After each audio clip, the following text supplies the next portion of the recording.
बड़ी भाग्यशाली जमिनिया जहाँ होला भजनिया। बड़ी भाग्यशाली जमिनिया जहाँ होला भजनिया।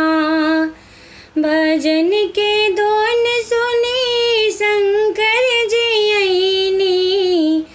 भजन के धुन सुनी शंकर जी अइनी। संगवा में गौरा मातरनिया जहाँ होला भजनिया।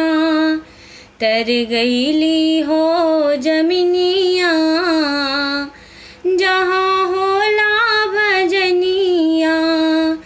भजन के धुन सुनी विष्णु जी अइनी।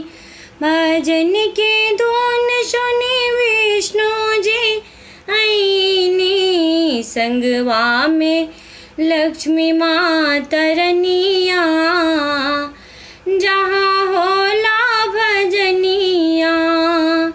बड़ी भाग्यशाली जमिनिया जहाँ होला भजनिया।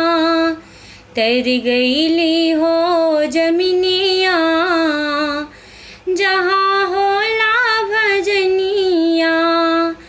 भजन के धुन सुनी राम जी अइनी। भजन के धुन सुनी राम जी अइनी।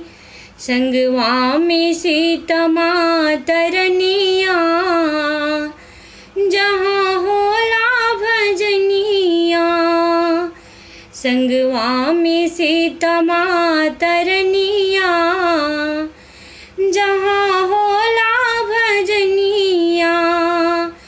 बड़ी भाग्यशाली जमिनिया जहाँ होला भजनिया। तर गईली हो जमिनिया जहाँ होला भजनिया। भजन के धुन सुनी कृष्णा जी अइनी। भजन के धुन सुनी कृष्णा जी अइनी। संगवा में राधा माता रनिया जहाँ होला भजनिया। संगवा में राधा माता रनिया जहाँ होला भजनिया। भजन के धुन सुनी ब्रह्मा जी अइनी। भजन के धुन सुनी ब्रह्मा जी अइनी। संगवा में सरस्वती मातरनिया जहाँ होला भजनिया।